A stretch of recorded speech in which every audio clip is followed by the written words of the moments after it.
ഇവന് സ്കൂളിലേക്ക് വിട്ട് ഞാൻ കരിങ്കാലില്ലടോ. ഞാൻ ഈ കൈ കാണിക്കാൻ വേണ്ടിട്ടാണ് നിങ്ങളെ ഏക്കിയതാ. എന്ത് വെറുപ്പിക്കലാണ്. അപ്പൊ ഇന്നത്തെ വ്ളോഗിലോട്ട് എല്ലാവർക്കും സ്വാഗതം. എന്റെ ചൂട്ടനെ കൈ വേനിക്കാണ്. അപ്പൊ സ്കൂളിലേക്ക് പോകാൻ വേണ്ടി സ്കൂളിലേക്ക് പോകാൻ വേണ്ടി യൂണിഫോം ഒക്കെ ഇട്ടേന് കേട്ടോ. 2 ദിവസമായി പറയണു ഈ ഒരു അഭിനയിക്കണ്ട. ഈ ഒരു കൈയിന്റെ ഈ ഒരു ഭാഗത്ത് ഇങ്ങനെ അതന്നെയല്ലേ കുഞ്ഞെ, ഈ കൈയിന്റെ ഈ ഒരു ഭാഗത്ത് ഇങ്ങനെ വേദന ഉണ്ട് കേട്ടോ. അപ്പൊ ഞാൻ ഓർത്തു ആദ്യം ഇങ്ങനെ ഇടിക്കുകയൊക്കെ ചെയ്യും, പിന്നെ രണ്ടാളും നല്ല തല്ലു പിടിക്കുകയും ചെയ്യും. അപ്പൊ ആ കാരണം കൊണ്ടാണ് ഈ വേദന കുത്തിയിട്ടില്ലേ. പാവം കുത്തിയിട്ടും വൃത്തി കാണിച്ചിട്ടൊന്നും ഇല്ലാത്ര. ഇപ്പൊ 2 ദിവസമായി ഇപ്പൊ ഇതുമേ ഞങ്ങള് എന്താ പറയാ ഒരു മെയിലൊക്കെ തേച്ചിട്ട് ഇങ്ങനെ നോക്കണു, ഭേദാവണില്ല. ഇന്നിപ്പോ ഈ കൈയും വേദനയാണ് അത്ര. ഫ്രണ്ട്സ്, ഇന്ന് ഞാനൊരു get ready with me video ചെയ്യാമെന്നൊക്കെയാണ് പ്ലാൻ ഇട്ടത്. പക്ഷെ എൻ്റെ പ്ലാനിങ് എപ്പോഴും ഫ്ലോപ്പ് ആവാറുണ്ട്.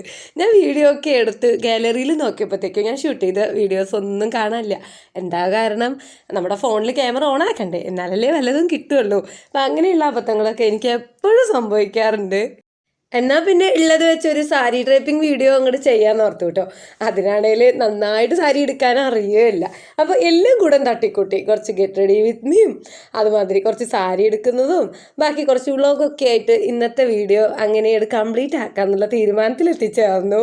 സാരി എനിക്ക് ഒരുപാട് ഇഷ്ടമാണ്. ഞാനൊരു സാരി ലവറാണ് കേട്ടോ. ഇതായിട്ട് നമ്മുടെ ഏതോ ഒരു സബ്സ്ക്രൈബർ എപ്പോഴും എൻ്റെ സാരികളെല്ലാം അടിപൊളിയെന്നൊക്കെ പറയാറുണ്ട്.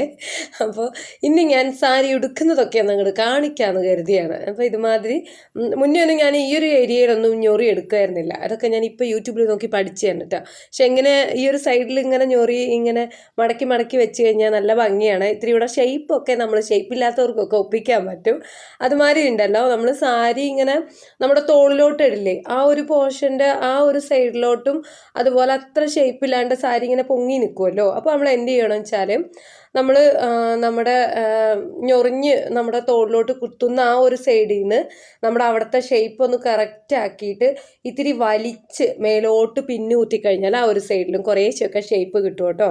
പതിവ് പോലെ തന്നെ ഈ സാരിയും എൻ്റെ സ്വന്തമല്ല, എൻ്റെ സ്വന്തം ചേച്ചിയുടെ അടിച്ചു മാറ്റിയാണ്. ബ്ലൗസ് എൻ്റെ തന്നെയാണ് കേട്ടോ, ഞാൻ മീഷോന്ന് വാങ്ങിച്ചതാണ്. ബ്ലൗസിൽ ഞാൻ എൻ്റെതായ കുറച്ച് മാറ്റങ്ങളൊക്കെ വരുത്തിയിട്ടുണ്ട്. കൈ ഇത്തിരി ഇറക്കം കൂട്ടി, കഴുത്ത് ഇത്തിരി ഇറക്കം കുറച്ചു. 1 2 3 4 5 അടിക്ക് പിടിക്കും. അന്ന് പിടിച്ചില്ല, എൻ്റെ വട്ടം കറങ്ങിയില്ല അമ്മ, മുന്നേ പിടിക്കില്ല. ഏറ്റവും അടി നല്ല വൃത്തിയിൽ ഇങ്ങനെ പിടിക്കണം. ഒപ്പം പിടിച്ചോ. നമ്മളെന്ത് ചെയ്യാൻ ഏറ്റവും മാക്സിമം തിരിയും. അയ്യോ ഒരു കുട്ടി കൈ വരും, വിട് വിട് വിട് വിട്. അയ്യോ അതോർത്തില്ല, സോറി സോറി. അപ്പൊ കേൾക്കാം, സ്ത്രീക്കിട്ട വാചകമില്ല. അമ്മക്ക് വരും. അതുമാതിരി നമ്മുടെ മുന്നിലുള്ള ഞൊറി വെച്ച് ഞാൻ നേരത്തെ കാണിച്ചില്ലേ, അതുമാതിരി തിരിഞ്ഞ് തിരിഞ്ഞ് ടൈറ്റായി തിരിഞ്ഞു കഴിഞ്ഞാൽ ഇസ്ത്രിക്കിട്ട മാതിരി വൃത്തിയായിട്ട് മുന്നിലെ ഞൊറിയും കിട്ടുവേ. അടിപൊളിയല്ലേ? അതൊക്കെ വേണമെങ്കിൽ സാരി നേരെ എടുക്കാനും അല്ലെങ്കിൽ നല്ല ചളമാക്കി എടുക്കാനും അറിയാം. അതൊക്കെ ചെറിയ മിസ്റ്റേക്ക് ഒക്കെ ഉണ്ട്, അതൊന്നും കുഴപ്പമില്ല. അടിപൊളിയായിട്ട് സാരി ഒന്നും എടുക്കാൻ അറിയുന്ന ആളല്ല ഞാൻ. ചെറിയ ചെറിയ മിസ്റ്റേക്കൊക്കെ ഉണ്ടാവും, എന്നാലും കുറേയൊക്കെ ഒരു വൃത്തിയുണ്ടെന്ന് എനിക്ക് തോന്നിയിട്ടുണ്ട്. ഞാൻ സാരി എടുത്തൊക്കെ ഇഷ്ടമായോ, ഇന്നത്തെ പുറപ്പെട്ടൊക്കെ ഇഷ്ടമായോ എന്നൊന്ന് പറയണം കേട്ടോ. ഇഷ്ടമായില്ലെങ്കിൽ ലൈക്ക് ചെയ്യുക, ഇഷ്ടമായില്ലെങ്കിൽ സബ്സ്ക്രൈബ് ചെയ്യുക, രണ്ടും തോന്നിയാൽ കമന്റും ചെയ്യുക. യെസ്, അത്രേ ഉള്ളൂ. നമുക്ക് ഇതിലിടാം മറ്റേ തമ്മിലിന്. എനിക്കുണ്ടല്ലോ നല്ല രീതിക്ക് സാരി എടുക്കാനൊന്നും അറിയില്ല. പക്ഷെ സ്ഥിരമായിട്ട് എൻ്റെ അടുത്ത് വന്ന് സാരി എടുക്കുന്ന 2 മണ്ടത്തികളുണ്ട് ഞങ്ങളുടെ കുടുംബത്തില്. ഒരു മണ്ടത്തിന്റെ പേര് നീതു കൃഷ്ണ, വേറൊരു മണ്ടത്തിന്റെ പേര് സ്നേഹ. അറ്റെന്ന് വെച്ചാൽ ഞാൻ ഭയങ്കര സാരി എടുക്കുന്ന ആളാണ്. അതൊക്കെ എനിക്ക് ഇടത് വലത് തന്നെ ചിലപ്പോ സാരി എടുക്കുന്ന നേരത്ത് കുത്താൻ എനിക്ക് മനസ്സിലാവില്ല. ഇത് നിന്റെ ഇടതാണോ വലതാണോ എന്ന് ചോദിക്കുന്നവളാണ് ഞാൻ. പിന്നെ ഞാൻ ഇങ്ങനെയും വൃത്തിക്ക് സാരി എടുക്കാൻ പഠിച്ചത് നീതു ഉണ്ടാവുകൊണ്ടാണ്. എന്നുവെച്ചാൽ എൻ്റെ കല്യാണം കഴിഞ്ഞ് ഞാൻ വന്നതിന് ശേഷം അവളൊരു ധാവണി ആയിക്കോട്ടെ സാരി ആയിക്കോട്ടെ എന്തെടുക്കുകയാണെങ്കിലും അതും കെട്ടിത്താങ്ങി എൻ്റെ അടുത്ത് വരും.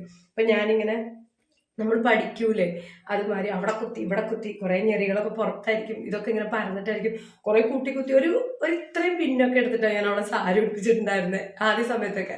പിന്നെ അങ്ങനെ അവൾക്ക് സാരി എടുത്തിട്ടാണ് ഞാൻ ഇങ്ങനെയെങ്കിലും ഇത്രയിലും എനിക്ക് സാരി എടുക്കാൻ പഠിച്ചേട്ടോ. അപ്പോൾ എനിക്ക് എൻ്റെ ഒരു എന്താ പറയുക പരീക്ഷണ വസ്തു നീതു കൃഷ്ണയായിരുന്നു. ഞാൻ എടുത്താലും അവർക്ക് തൃപ്തിയുള്ളൂ കേട്ടോ. ഇനിയിപ്പോൾ എത്ര നമ്പർ 1 സാരി എടുത്ത് കൊടുക്കുന്ന ആളാണെങ്കിലും ഞാൻ ഇതുപോലെ എവിടെയെങ്കിലും ഒരു പിന്നെത്തി കൊടുത്ത ആളൊക്കെയാണ്. ഇപ്പോൾ അവൾ തന്നെ സാരിയൊക്കെ എടുക്കാൻ പഠിച്ചു വലിയ പെണ്ണായിട്ടുണ്ട് അല്ലേ. അവള് കാരണം ഞാനും ഇങ്ങനെ കുറെയൊക്കെ എനിക്ക് സാരി എടുക്കാൻ പഠിച്ചു കേട്ടോ.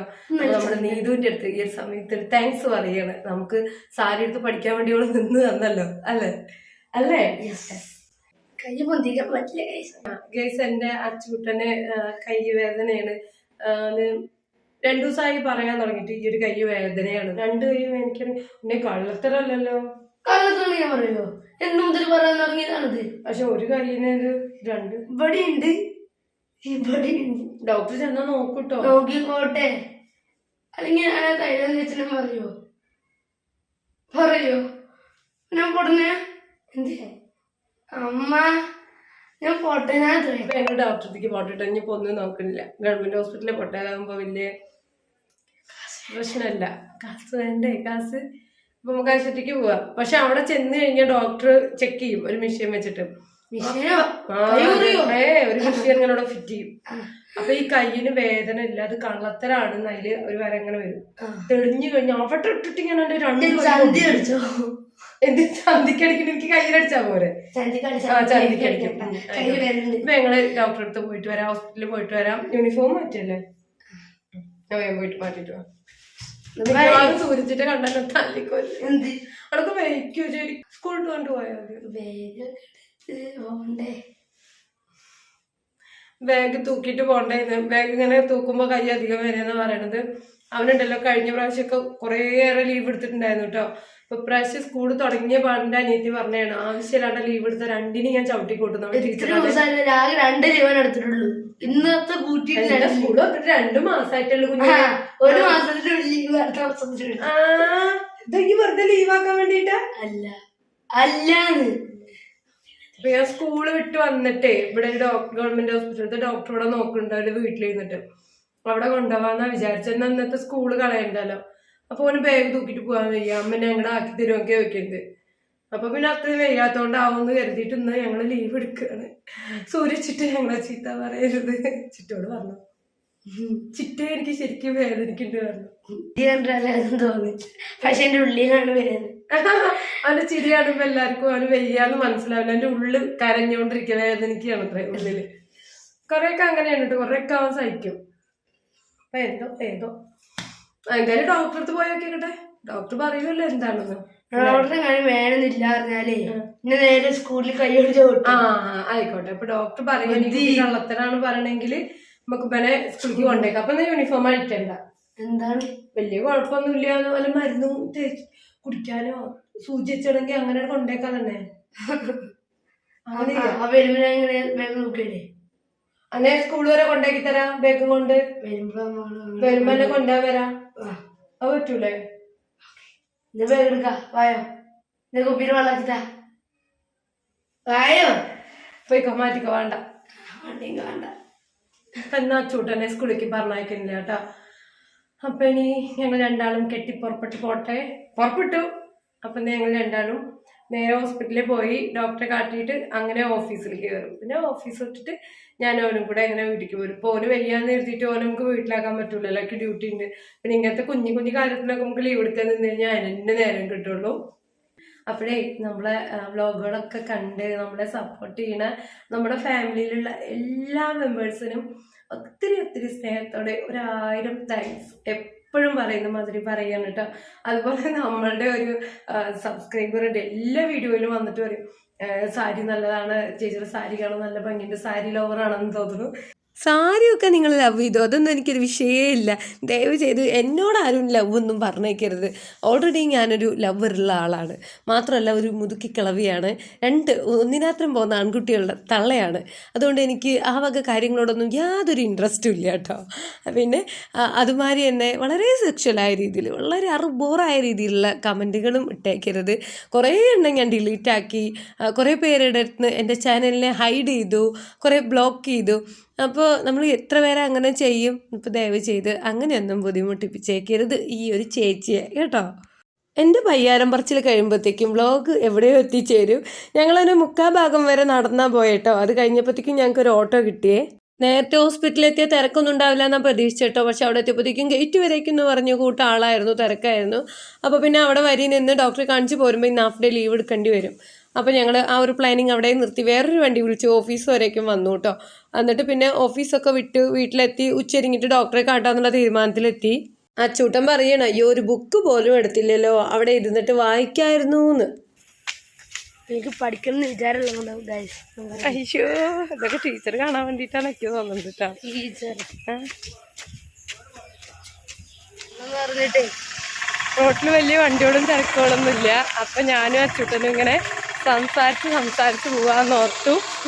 എന്നാ അതെ, കുട്ടികളും ഇല്ല, ആൾക്കാരും ഇല്ല, ആരും ഇല്ല കേട്ടോ, ഞങ്ങൾ മാത്രമേ ഉള്ളേ. എന്നാ പിന്നെ അത്രയും ഭാഗം നമുക്ക് എഡിറ്റ് ചെയ്ത് സംസാരമൊന്നും കേട്ടണ്ടല്ലോ.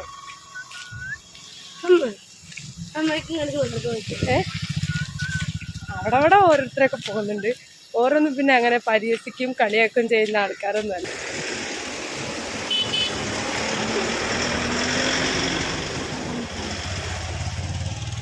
നമ്മൾ യൂട്യൂബിൽ വന്നാൽ ആദ്യം ഉണ്ടാവേണ്ടത് എന്താണെന്ന് അറിയോ? ആരെന്തൊക്കെ പറഞ്ഞാലും നാണക്കേടും മാനക്കേടും ഇല്ലാണ്ട് ഫോണിങ്ങനെ പിടിച്ച് നടക്കാനുള്ള ധൈര്യം വേണം. അപ്പം അത് ഒറ്റയ്ക്ക് പോകുമ്പോഴേക്കും ഉണ്ടാവാറില്ല. അച്ചൂട്ടുണ്ടാവുമ്പോൾ നല്ല ധൈര്യം ഉണ്ടാവാറുണ്ട് കേട്ടോ. എല്ലാം ഇവിടെ ഉണ്ട്, ഒക്കെ കാട്ടുണ്ട്. നമ്മൾ അസർമാമയാണ്. എൻ്റെ അച്ചൂട്ടൻ്റെ കൂടെ പോകുമ്പോൾ ഉണ്ടല്ലോ നമുക്ക് വണ്ടിയുടെ ഒന്നും ആവശ്യമില്ല കേട്ടോ. ദുബായ് വരെയാണെങ്കിലും നമുക്ക് നടന്നേ പോവാം. അത്രയും ദൂരം നമുക്ക് മട്ടിക്കാണ്ട് അവന് നമ്മളെ ബോറടിപ്പിക്കാണ്ട് വർത്താനം പറഞ്ഞ് അങ്ങനെ കൊണ്ടുനടക്കും. അതിനുള്ളൊരു കഴിവിൻ്റെ ഉണ്ണിക്കുണ്ട്. അമ്മ നമുക്ക് ചൂടെടുക്കാൻ പറ്റുമോ? ഞാൻ ട്രൈ ചെയ്യാം. ഞാൻ കഴിഞ്ഞ വീഡിയോയിൽ പെൺകുട്ടീനെ ചൂടടിക്കുന്ന ഈ കേട്ടില്ല. അമ്മക്ക് ഇവിടെ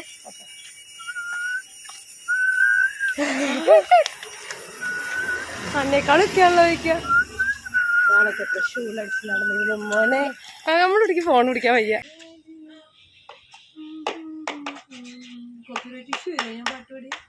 അയ്യോ അവിടെ ഞാൻ പാടുന്നില്ല കേട്ടോ. പിങ്കുവാ നമ്മുടെ കുട്ടിക്ക് എന്തൊക്കെയാണ് പറഞ്ഞു കൊടുത്താ നമ്മള് വാട്ട വീറ്റിന്റെ ചെയ്ത ഗൈസ്. ഇന്ന് എനിക്ക് വെറും തൈരും ചോറ് വേണം ഗൈസ് എന്ന് പറഞ്ഞാ പൊന്ന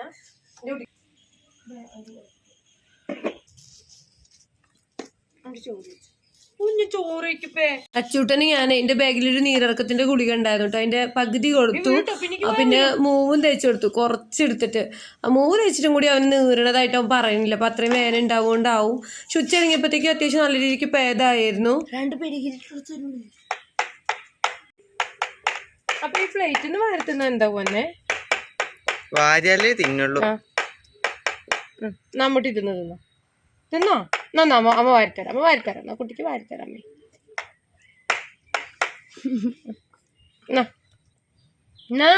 ഇന്നും ഇവിടെ ഉച്ചയ്ക്ക് ശേഷം കറണ്ട് ഉണ്ടായിരുന്നില്ല. ഇങ്ങനെ ഓഫീസ് വിട്ട് വന്നപ്പോൾ തന്നെ ഫോണിൽ ചാർജ് ഉണ്ടായിരുന്നില്ല. പിന്നെ ഫോൺ കുത്തിവെക്കാൻ പറ്റുകയും ചെയ്യില്ലല്ലോ. അപ്പോൾ ഉള്ള ചാർജിന് ഞാൻ കുറച്ച് ഭാഗമൊക്കെ വീഡിയോ എടുത്തേണ്ട കേട്ടോ.